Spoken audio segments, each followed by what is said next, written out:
You wake before sunrise, but the village is already awake in its own quiet way. The road has vanished under the drifts, and every window around you is dark, empty glass eyes staring back at the silence. Survival here is a list of chores. You carry the wood, you clear the paths, you thaw the frozen well, just for a few gallons of water. These movements keep you busy, keeping the cold from settling in your bones. Every meal is a calculation. 6 jars of beans, 3 sacks of flour, a handful of dried mushrooms. You track these numbers because in a place this empty, careful is the only thing resembling a religion. But the counting serves a deeper purpose. It provides the illusion of order. As long as you are rationing crumbs and saving coffee, you can pretend this isolation is a choice rather than a slow disappearance. The houses make it hard to maintain that lie. You walk past the small blue home or the locked butcher shop and remember the sounds that used to be there, the bell above the door, the sweeping steps.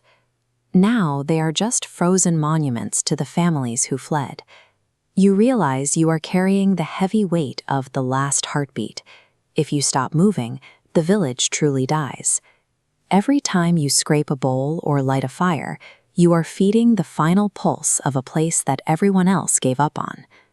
By noon, the chores are done, and the silence gets heavier. You sit by the fire and listen to the wind move between empty houses. It slips under loose doors and whistles through the roof tiles, almost sounding like speech. You have to tell yourself it's just the weather.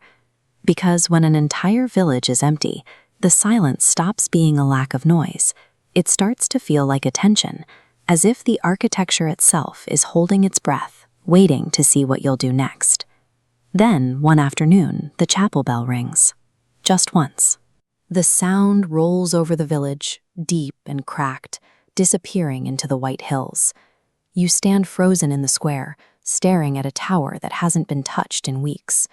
Your mind immediately reaches for an explanation. The wind, the shifting wood, the metal contracting in the cold. Anything to keep the world making sense. But at night, logic fails.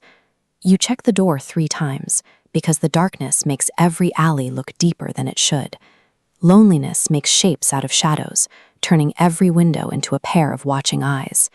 This is the weight of being unseen. Humans have an innate need for a witness to prove that their day actually happened. Without someone to confirm your words, your very existence begins to feel strangely thin. So you start talking to the village. Good morning to the square. Sorry to the woodshed. Thank you to the empty bakery. You are trying to project yourself back into a world that no longer answers. The silence only grows larger. It absorbs your voice and gives nothing back. You realize that while you can survive alone, lacking a witness makes it feel like you are being erased, one quiet day at a time. One morning, you find a set of footprints near the frozen well. They are human-shaped and half filled with snow, leading from the square toward the narrow lane between the houses. If the footprints are yours, you are losing your grip on reality. But if they aren't yours, you were never alone.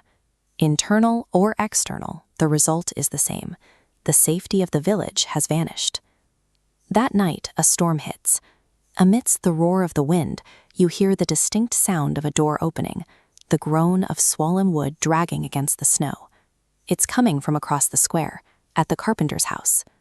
By morning, you find the carpenter's door hanging crooked. Inside, the room is cold and empty, but on the table, a single line has been drawn through the dust. It is fresh, clean, and straight. You realize the silence has stopped being passive. The village is no longer just empty rooms you are keeping alive.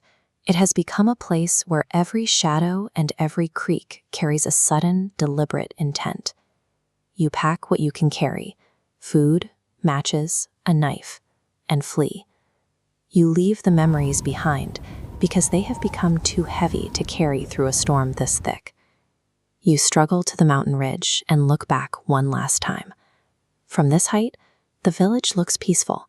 The white snow covers the decay, making it look like the home you used to know. But the sight is deceptive. Seeing your single chimney producing smoke against dozens of cold ones, doesn't make you feel safe. It makes you realize just how isolated you truly were. This is the danger of nostalgia. The most effective traps don't look like monsters. They look like warm windows in the snow and the familiar streets of your childhood, inviting you to stay until it's too late to leave. Then you see it. In the square below, a figure is standing in the snow. It's too far to see a face, but it is standing perfectly still, looking directly up at you on the ridge. You run. You don't look back, because you know that if you stop to listen, the village will find a way to sound like home again, and you will never find the strength to move. Behind you, carried by the wind, the chapel bell begins to ring. Not once this time, but repeatedly. Slow, heavy strikes that echo off the mountain and follow you into the trees. As the bell tolls, the village seems to wake up. Doors creak open, shutters bang against the walls, and the entire valley fills with the sound of the town reaching out to pull you back. You finally understand the truth. You weren't the last person in this village. You were just the last one who believed it was empty. Some places don't die when the people leave. They just wait for someone new to come and stay forever.